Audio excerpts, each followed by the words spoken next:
Hello, I'm Pam Hoffman, Everyday Spacer. My co-host Jeff Miller is currently in Michigan. They will be celebrating his mother's life tomorrow. At Everyday Spacer, we show regular folks how to personally and directly participate in space exploration, science, and astronomy. We're here on Friday nights at 9 p.m. Pacific Time, 12 midnight Eastern Time, and 6 a.m. on Saturday in Germany. We're broadcasting live from Thousand Oaks, California. Thanks to all of our participants and subscribers. Over 85% of our viewers have not subscribed, though. If you watch 2 or more episodes, please consider subscribing. Jeff left me some cybersecurity news. He sent me an email about this. Mass campaign of Murdoch botnet Mirai, a new variant of Corona Mirai, and this is from Qual's security blog. And he just lives in a different world than we do, doesn't he? The important part is a little farther down in this article, though, because I think that's what we want to know.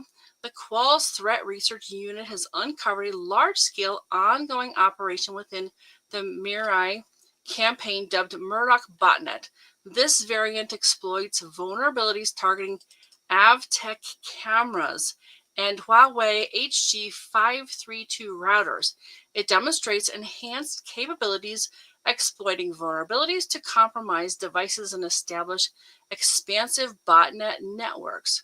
In this blog, we will explore Murdoch botnet's propagation methods and attack vectors. I will go ahead and get that link for you and share it in the chat. And I see some comments. I'm running solo tonight here, folks, so give me a second. Let me get that link. And when I put it into the chat, it should be a clickable link for you. Oh, hello, hello, hello. Let's see. Oh, what happened?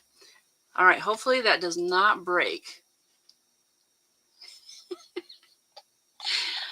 Yeah, I think it did. All right, so we've got Cliff. Hello, Cliff, from Hot Steamy Pomona. What? Nope, he says something, but it's not what it's spelled. Hi, Jeff. Welcome. Glad you're here, too. And it's freezing where he is. Hello, Scott. Welcome. So glad you're here. Yeah, shoot. Oh, I broke in the YouTube thing. In the Facebook thing. It's fine. Oh, from. That's what Jeff said, from. Hi, Janie Becker. Happy Friday. Hello to Jeff in Michigan. Very cool. All right. So that key factor is the cameras and the routers that are unsafe. Let's see. Jeff recommends if you own one, you are likely an unsuspecting accomplice in cyber attacks. He recommends do not buy them, and if you own them, see if there is a way to secure them.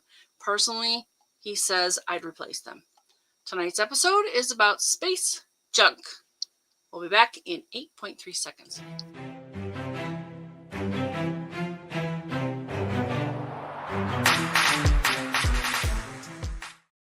There's a link to that book in the description. Thanks go to Janie Becker, who suggested this topic for an episode. She wrote, I found an article on Earth.com about low Earth orbit with some info about space debris.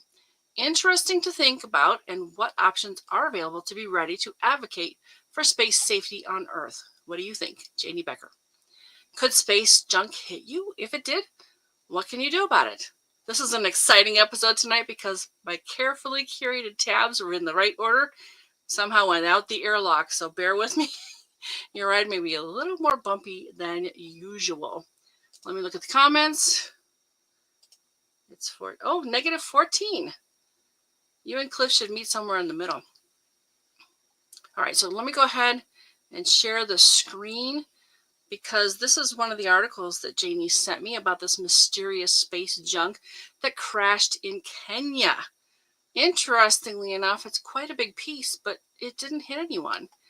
It's a big metallic ring. The picture got lost when I went to this part because it gave me a really funky, ad thing. So I didn't want to be subjected to that, nor you. Here is what it looks like, and it's about 1,100 pounds. It crashed into Mkuku village in Kenya. The Kenya Space Agency believes the object, which measures 8 feet in diameter, is from a rocket. And this is very interesting because it does pose a risk. No one was injured in this case. And in fact, there's well, only one person that's ever been hit by space debris. So hang on, we'll talk about that shortly. But with more and more launches and collisions in space, it's going to potentially climb. That risk is potentially going to climb. Space clutter and collisions. The accumulation of space debris creates a hazard for satellites and future missions. Physicist Thomas Berger warns that a major collision could lead to an uncontrollable chain reaction, filling space and making it unusable. They are looking into who is the owner of that particular ring-like object to find out who, in fact, is basically responsible. I'm going to keep going back and forth because I want to make sure and get your comments too. So Dawn's here. Welcome, Dawn. Oh, I should do this. Kenya has a space agency. Yeah, there are actually a lot of space organizations in Africa. I think because it has been so lucrative for the United States that other countries are trying to get on board. So I went to earth.com looking for that article, Janie, and I'm not entirely sure which one it is, but I have a feeling that it might be this one. So let me go and look at that, and I'm going to Avada Kedavra. Let's look at it without all the advertisements, because this one is talking about the internet is great, and having a network that's in orbit makes it much more accessible to people on the ground, but it does pose some problems too. This Intelsat 33E broke into approximately 20 pieces. It littered an already crowded space with large chunks of space debris. They don't know why it went. And yeah, see this, because it says understanding low Earth orbit. So I'm trying to think, I'm kind of considering that this is the article that Janie was referring to. Experts warn that this growing problem could lead to the dreaded Kessler syndrome. And I have something a little later on that goes into what that's about. But essentially, it just means too much stuff. We can no longer use the space orbits like we want to. All right, so it's got a little bit about low Earth orbit. It's between 100 and 1,200 miles. Basically, the space station is in that range. Things like geosynchronous orbiting satellites are much, much higher. They go fast, and they can complete a full circle of the Earth in about 90 minutes. So they can pass over the same spot several times. And it's really great for like weather forecasting, communication, and Earth observation. There it is. The space station is one of the most famous objects in low Earth orbit at 250 miles, 400 kilometers above the surface. This is where the commercial communication satellites, as well as satellites for internet services, are in operation. So yeah, they're relatively low, so they can provide faster data transmission speeds, lower latency compared to satellites in higher orbits. Here it is. What's the Kessler syndrome? In 1978, NASA scientists Donald Kessler and Burton Corpallet introduced the concept of Kessler syndrome, a dire prediction about space debris. They theorized that these objects in orbits collide, and the resulting debris could trigger more, like they said, a chain reaction, more and more collisions, and basically you would have so much stuff that, yeah, here it is. The phenomenon could spiral out of control, leading to a heavily polluted orbital environment. If allowed to continue accumulating unchecked, the debris could render low Earth orbit completely unusable. And this would prevent future satellite launches, disrupt space exploration, and severely impact technologies that rely on satellites like GPS, internet, and weather forecasting. This highlights the critical need to manage space debris effectively and prevent cascading collisions that would jeopardize humanity's access to space. The Kessler syndrome is going to come true, I think, unless we figure out a way to solve the problem. If the probability of collisions is so great that we can't put a satellite in space, then we're in trouble. It's a growing problem. Consequences of space debris. Yeah, this congestion endangers astronauts, I think, kind of the most, and communication satellites, that kind of thing. The ISS performed numerous evasive maneuvers to avoid debris. Only twice, and I've read about this somewhere else, the space station astronauts had to hide from from this kind of thing. All right, let me come back and see. We got some good comments here. There's more than 35,000 plus objects bigger than a golf ball tracked. Yeah, there's tons of stuff. Does anyone here know what most of the space debris is made out of? My best guess would be aluminum. That's a really good question, because one of my thoughts is resources. They're already out there. Somebody launched them. There's no extra, push to get them somewhere. Somebody ought to be able to collect them and use them. I love that point, Scott. Great. All right, let's go back to this.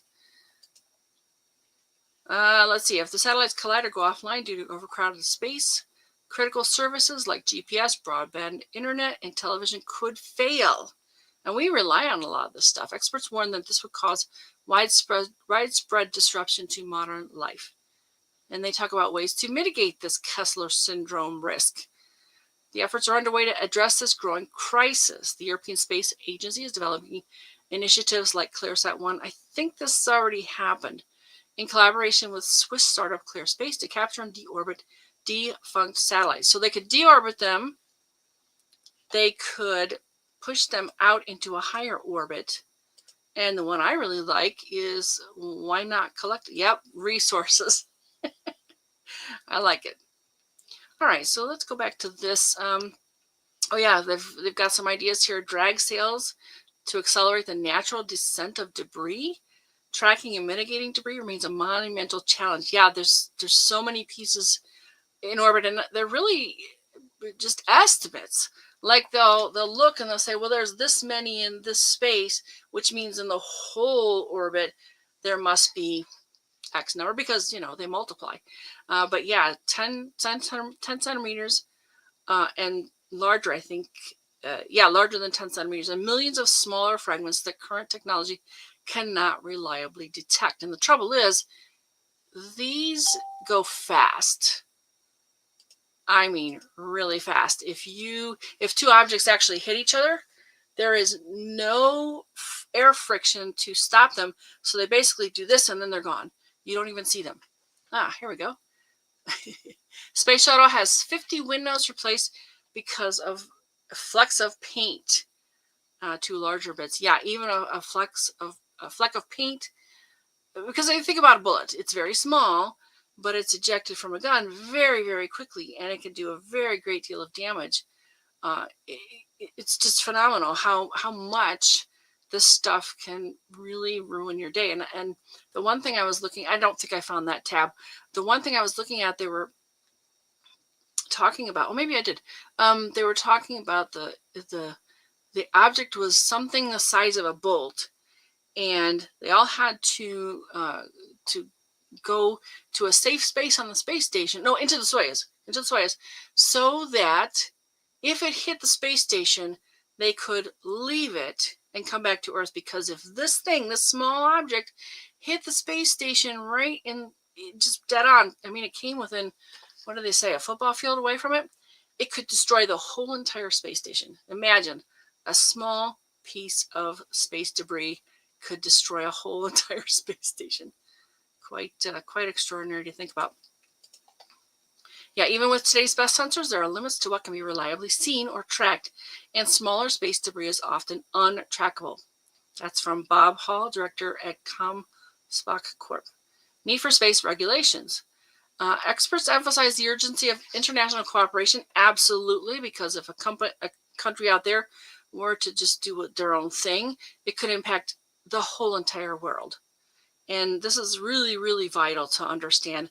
And everyone needs to really cooperate. So they've got some ideas about this. I'll grab this link for you too. Space junk, Kessler syndrome, and the future. To sum it all up, as more satellites are launched into low Earth orbit, the risk of collisions and the potential for Kessler syndrome, the runaway chain reaction of debris collisions, becomes an increasingly real threat. With over 10,000 active satellites currently in orbit, the crowded space environment is putting everything from space missions to vital technologies and communication satellites in jeopardy.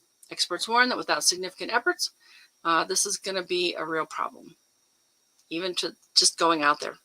So I think it's in everyone's best interest to think about solutions. Proactive measures ranging from technological solutions to enforceable regulations are crucial to safeguard Earth's orbit. Key to avoiding worst-case scenario of Kessler syndrome lies in international cooperation and the establishment of strict regulations to prevent further overcrowding. I'm not a big one on regulations. There are some that are definitely in everyone's best interest, though. If action is not taken, the consequences could be catastrophic, not just for space exploration, but for many aspects of modern life that depend on this technology. So this is a really neat looking site. I'm grateful to Janie for pointing this out. I don't think I've seen this one before. Oh yeah, let me grab this and share with you. All right, we got some more comments. Let me go ahead and address those. I gotta step back a little bit. So let's see. We got someone new here. Happy Quails. Thanks for joining us. How fast would it have been traveling? Oh, and Cliff comes with 17,000 miles an hour. It's absolutely lethal. I don't think all of the pieces are going that fast, but they are potentially that fast. Mostly because of how fragile the space station is. Oh, because something that small could destroy the whole thing? All right, Happy Quill says, I never thought of successive collisions.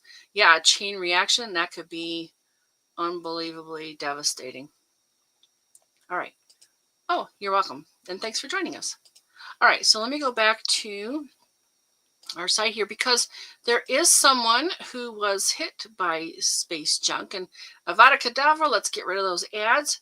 This woman, Lottie Williams, was just taking a walk one morning and they thought they saw lightning or oh no, it was a meteor shower. It says you thought lightning strikes are rare.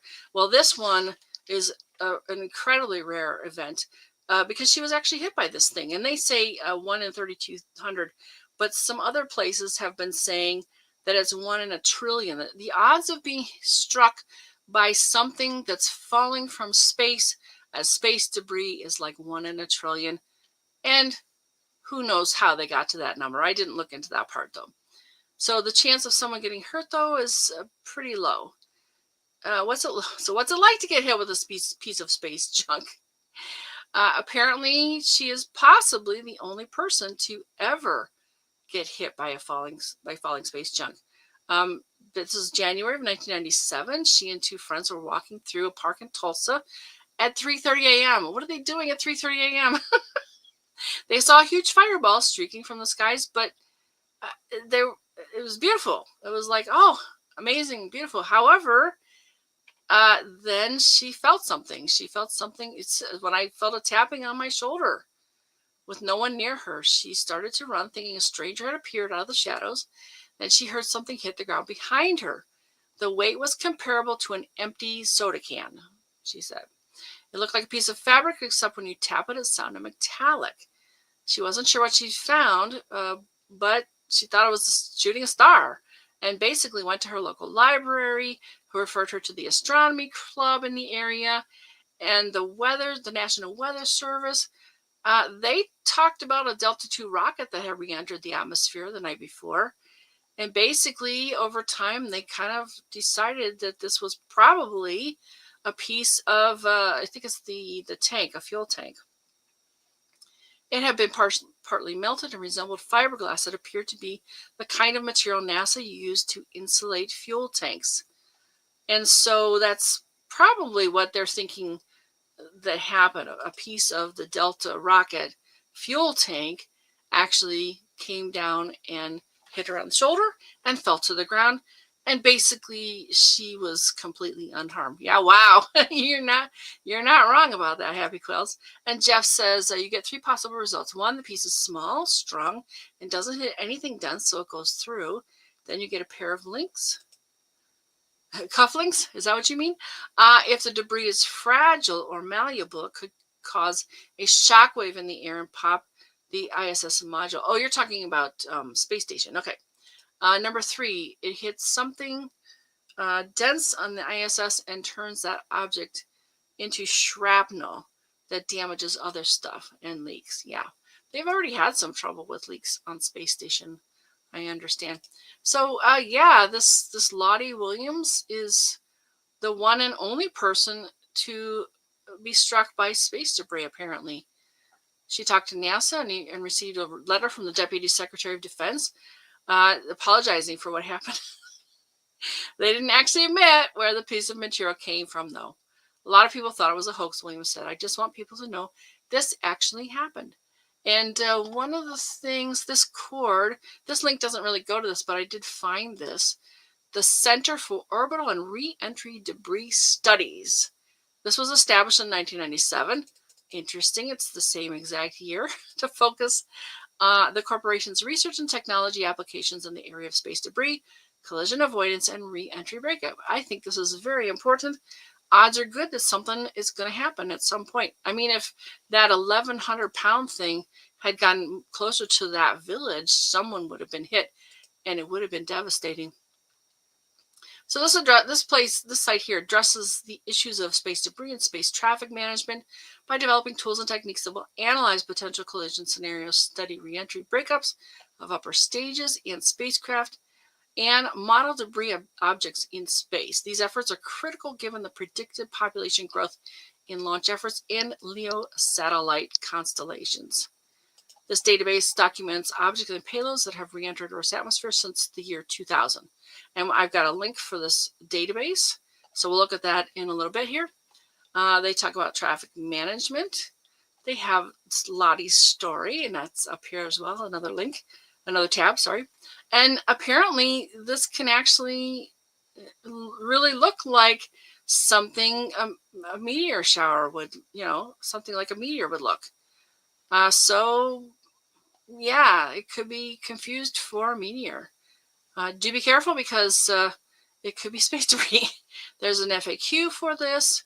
And this is really cool. And this is how the Everyday Spacer fits in because you can submit your own debris sighting. So let's go to the next tabs I have for this.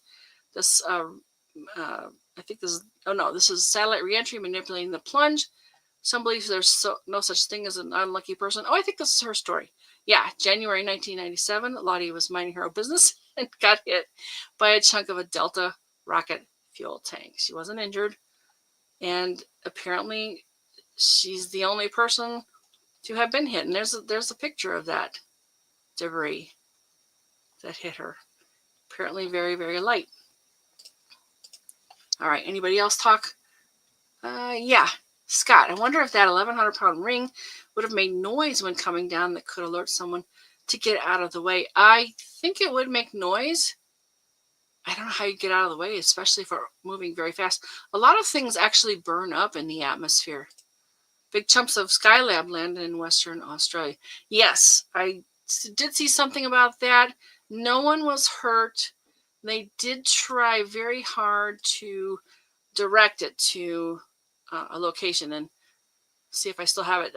There was some word on how they can deorbit them, and there's a lot of factors involved, but they do try to hit the ocean, and there's a lot of ocean on planet Earth, so it does make it a little bit easier for people to not be affected by space debris.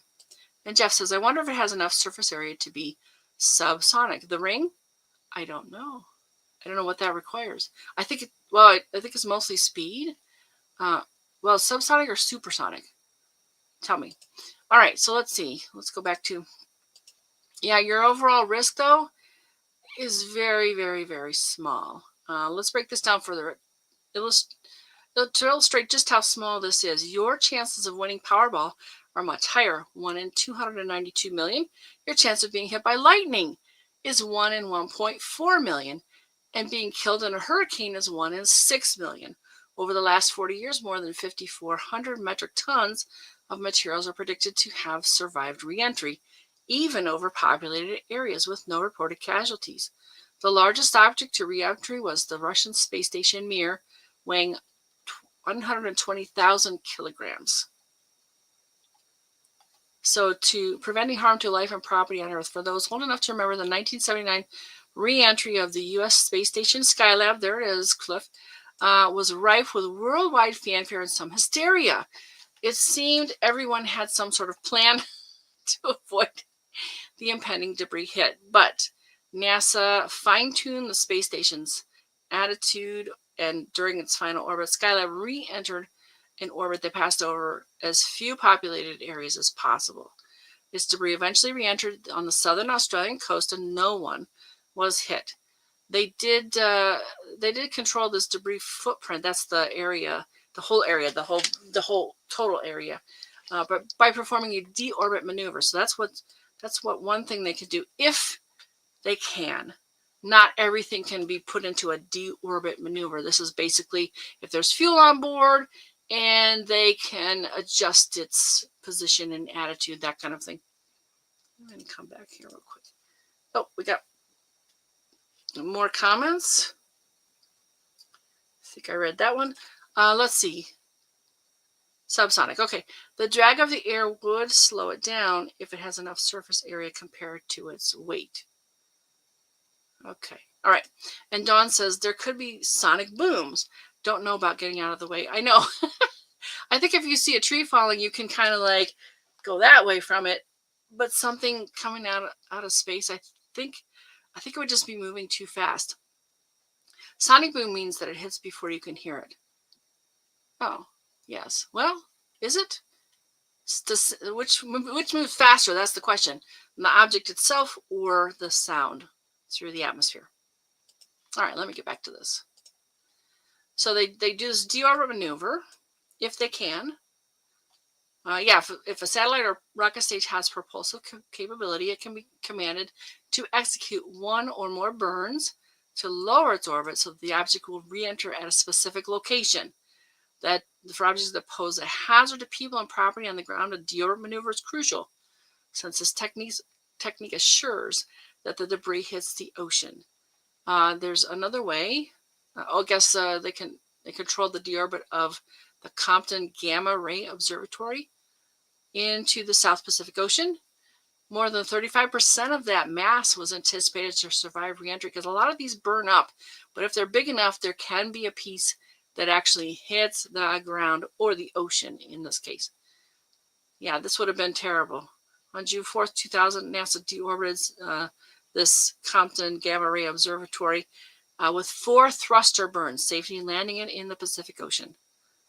Can you make an exact debris landing prediction? The short answer is not really. You can't, not with pinpoint precision. Since predicting where debris will land is extremely difficult, analysts can only predict to some extent the location of the debris footprint to indicate the general area the debris will land in. Even a 1-minute error apparently can change where it's going to land. Yeah, by 300 miles. The surviving pieces will be spread over a long footprint so that 2 nearly identical fragments may impact many miles apart. For instance, 4 components on the Delta stages left debris in Texas and South Africa. That's tremendously far away. Okay, I got all your comments. Let's go on. I guess, yeah, the main difficulty is the object's lifetime in orbit. If you can track it, though, and measure the solar activity, because a lot of things come down because of the solar activity. And that's partly why a lot of these satellites and space station have to be boosted. So they will, over time, slowly descend into the Earth's atmosphere. And when they boost and they go back up. And you can actually look at a chart and it pretty much looks like that. Kind of like, yeah, it'll be a slow slope down and then a pop up. And that just keeps going on and on for different things. Yeah, you can attain a fairly good approximation of the date and time, but not location of an object's final reentry. There's a plus or minus 20% uncertainty of the time of the final reentry. That sounds huge to me. But here it is, 7 kilometers a second. The prediction at the beginning of the object's last orbit could be off by as much as plus or minus 18 minutes. Yeah, in science, that's a huge difference. This could be 8,000 kilometers on the ground. This means that the debris footprint can be located anywhere along this 8,000 kilometer path. Why do satellites deorbit and fall to the Earth? Well, they're exposed to atmospheric drag like an aircraft. In space, there's less drag, but still, any amount can cause the satellite to re-enter into a denser atmosphere, and that would just help burn it up. And there's different things, because I think there's certain angles that you can either come in and burn up. You could hit the atmosphere and bounce off. There's lots of different things. That might make a really good crunchy topic someday, talking about re-entry into Earth's atmosphere. All right, so let's see. This is, this large debris object is subject to extreme heat and loads caused by its interaction with the atmosphere. Because of the molecules. The more molecules, the faster they're moving, the hotter they'll get. It's traveling more than 20 times faster than a bullet. Wow. The temperature eventually reaches a critical point. Aerodynamic loads increase and the object breaks up. The first major breakup generally occurs at an altitude between 74 and 83 kilometers. At this point, the object fractures into several smaller objects. I'm going to keep checking for your comments, so forgive the interruptions. So 10 to 40% of a satellite survives re-entry. It just depends on what it's made of. I think also the angle of entry, that kind of thing. For example, if the object consists of empty fuel tanks made of stainless steel or titanium, both of which have an extremely high melting point, much of the material will survive. If the structure is made of aluminum, which has a low melting point, a much smaller percentage will survive. And just as air will slow a piece of paper more than it will a lead bullet, a light piece of debris will slow rapidly and hit the ground at a slower speed than a heavier piece of debris. In general, impact velocities will range from about 30 kilometers an hour for lightweight debris to 300 kilometers an hour or more for heavier objects. So that's a big difference too. All right, what do we have here? So this is the database. The CORS reentry database has apparently, what does it say? I thought we had a number of how many objects are in here, but it's a pretty good number. And you kind of want to know what you're looking for, because I don't quite know how you use this. I did try to figure it out, but it's really pretty simple. But so debris, unknown payload. Let's say rocket bodies, because I think those come back. Reentry sighting. Oh, we don't have to see it. Re-entered? Yes. Let's say yes. All right, so rocket body doesn't need to have been seen. Did it re-enter? Yes. Let's see what we get. All right. Well, I don't see anything here. Okay, we're going to have to figure out a little more about how this works. But it's really cool because if you see one, you can report it. And it looks like a pretty basic form. Date, must be time, where you are. Approximate here is re-entry travel direction, north to south, east to west, those kinds of things. Sighting description, your name, your email, any organization you might be affiliated with, phone number. And if you click submit, you do agree to allow the Aerospace Corporation, that's who's behind this, the full use of the information contained within this form, including any media files. They retain the right to use these media files in their internal and external publications, but will never collect monetary compensation associated with said usage. And they may contact you. This is to make sure, of course, I'm not a robot. Not looking for a friend, but to see if you're human. All right, let's check on any comments. Yep, okay, good. Let's go to this next one. Because actually, Ms. Lottie Williams got a Guinness World Records, first person hit by space junk. And this is funny because I did not find this the first go around, but I did tonight when I was recollecting my tabs. So yeah, kind of fun. And it's basically the same information we've already read, 22nd of January. And what's really cool, I'm reading my Farmer's Almanac in the laundry room on Wednesday, and it had information about Ms. Lottie Williams, and I'm like, I gotta look her up. So I did. She was struck a glancing blow on the shoulder by a 5-inch long piece of blackened fiberglass. Yep. They confirmed it was part of a Delta II. I actually worked on Delta II, so that's kind of fun for me. According to the accounts she gave to the press a few years after the event, she was walking laps of the park with a few friends when her eye was caught by a bright flash in the sky, a shooting star that flared and faded as it streaked towards the south. A few minutes later, something bounced off her shoulder and scared off into the grass. Can you imagine seeing it and then feeling it on your shoulder? That is amazing. So that's kind of fun. All right, what else did I have up here? Oh, yeah, this is pretty cool. I'm going to go ahead and run just a couple of minutes of this video, Space Junk Around Earth. It's a Discovery Channel thing. And here we go. Everyone should care about what's going on with space objects and space debris, because we're so reliant nowadays upon technology that if something were to happen to a satellite, it's going to severely degrade our ability to do certain things, whether it be ATM withdrawals, GPS, or anything. It's critical that we track space debris because it poses a risk to all active payloads, including the International Space Station. Some of this debris we track up to 10 centimeters. Even a piece of debris the size of a small screw could destroy the space station. You can think of a 2-centimeter ball bearing up in space. It's traveling at 17,000 miles per hour. That force is equivalent to a Jeep Wrangler traveling at 70 miles per hour. So as the object size increases, the impact and the force behind that collision could be astronomically larger. And so, Janie, just so you know, the astronaut Ron Garan appears shortly after that. And there's a bunch of other really good stuff in this particular video. Let me grab that for you, too. I think that's really neat. But I only wanted to show you a little bit of it. And I definitely think you want to go and look at the rest. Oh, and Dawn has a comment. Let's see. Let that finish. The last reentry I saw was Starship about a week ago. There are lots of great images of that.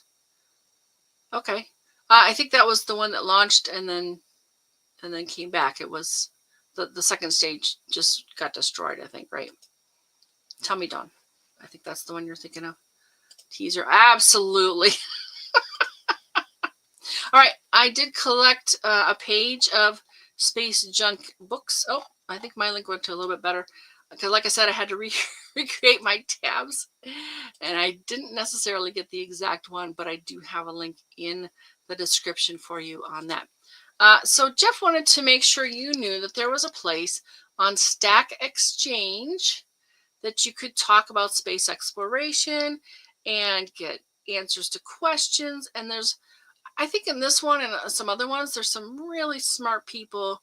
They're really good with different things like math and figuring things out, or maybe they're from an agency or something. They just like to talk about it because, you know, why not do what you love as well as have a job? So yeah, Stack Exchange. And I think, yeah, he did a space debris search in this one. Let's see, where's the search results? Where do you do the search though? Maybe you have to be logged in. I don't have an account with this one, so I'm not going to be able to show you that. Maybe Jeff can talk about that some other time, because I think they do all kinds of things in here. Let me know, Jeff, if that is correct. So what happens if it actually does land in your yard? Again, it's about 1 to a trillion chances. But what happens if it does? And oh, let's get rid of these ads. Avada Kedavra, because they just get annoying after a while. What happens if it does land in your yard or your house or whatever? It's incredibly unlikely, but this does occur. And of course, with more stuff going up, it's going to come down. And well, with any luck, nobody gets hurt ever, because even Lottie wasn't actually hurt. She just noticed this and felt something. And can you imagine if it hadn't even actually hit her on the shoulder? She never would have even known that this came down on Earth. Any of the scientific instruments we launch into the atmosphere return to Earth, causing commotion and causing chaos. It's much more possible if you live near a launch site. Yeah, after a launch, that's much more likely than if it's deorbiting into the ocean, if they're trying to get it back into the ocean. NASA recently issued a warning of 6,000 tons of low orbit space debris clogging up ever larger areas miles above the Earth. So what do you do if you find yourself in this unlikely scenario? Is it possible for a defunct satellite to become a cosmological relic? Are there any procedural safeguards in place? If space debris ever comes crashing down on your doorstep, Here's how you could cope with it. Is it a threat? Really? Not exactly. There are at least two major explanations why the mere mention of this does not cause alarm. For some, for the same cause, fireballs are unlikely to wipe out all life on Earth at this moment. The atmosphere is the first factor. Scientists retrieve many large fireballs when entering the atmosphere. Even a small fragment of space rock will have to be larger than 25 meters in diameter to survive this. This heat is produced by the planet's gravity combined with friction of plummeting through large volumes of atmospheric gases. The second is the ocean. Remember I said it's just really big? There's a lot of it. In fact, that only about 70, I think this is wrong. 70% of the Earth's atmosphere is, I think they mean surface, is now covered with water. Even if it does make it into the atmosphere, it's more likely to crash into the sea than into your backyard. So this BBC decides that the odds are 1 in a trillion. So I think it's pretty hard to determine because really only one person's been hit, and that was quite a while ago, and it wasn't even that traumatic. Kind of more exciting for her than anything. All right, let's see. Oh yeah, Dawn says, that's the one, broke up over the Caribbean. Jeff says, take a look at the top of the page in the black bar. Okay, in Stack Exchange, the search is in the center of the top. All right, let me go back there real quick, Jeff. Or are we here? Nowhere. Here it is. Oh, it's here. Oh, I see. It's the huge black bar across the top. Yay. So put in your search term there and they might have it. All right, let's go back to the article.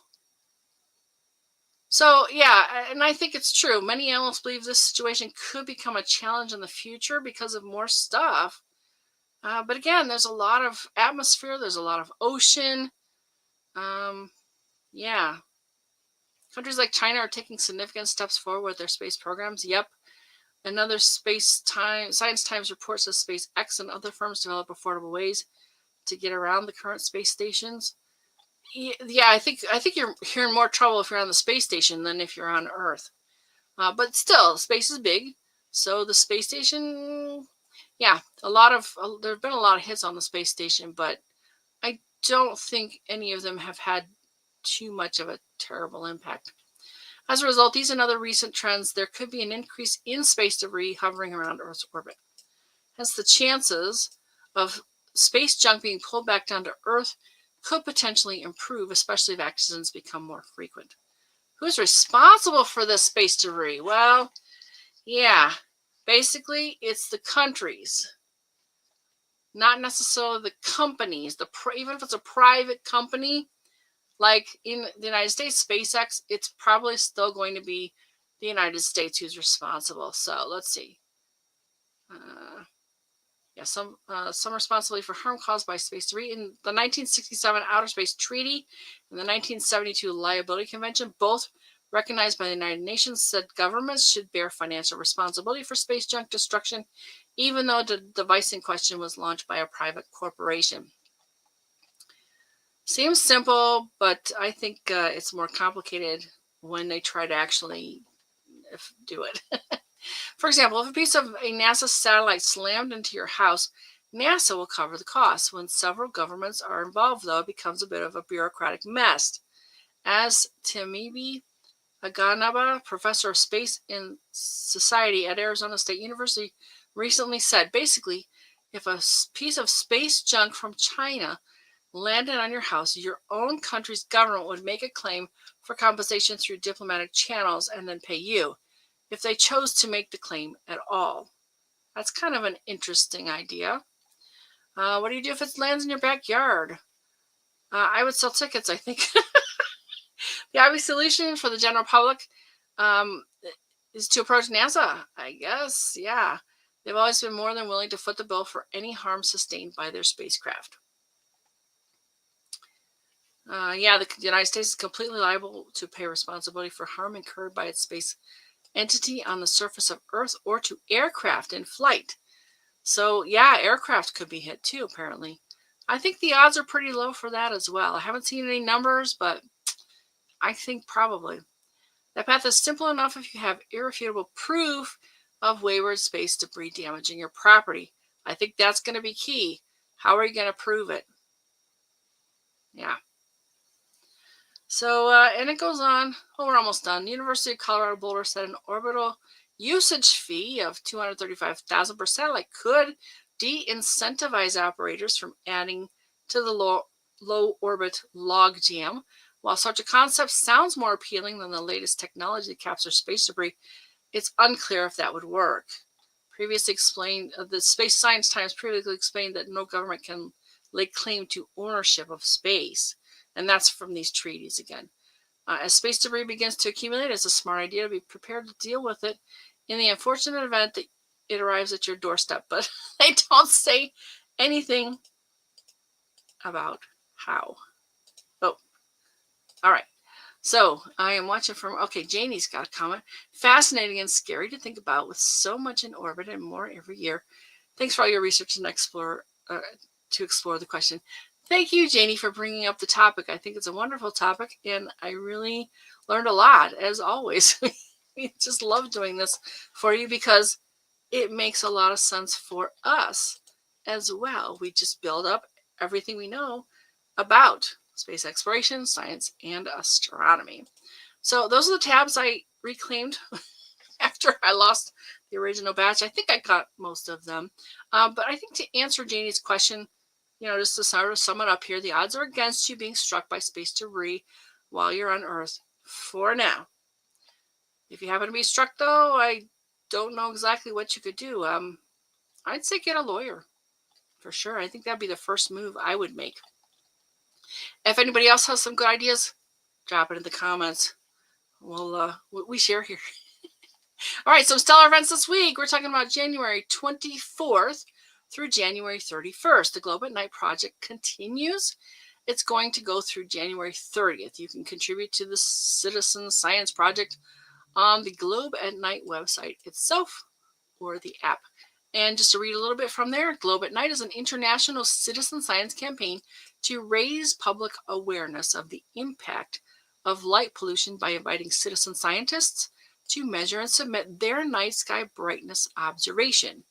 And they have some options for you if you're in the southern hemisphere or if you're in the northern hemisphere.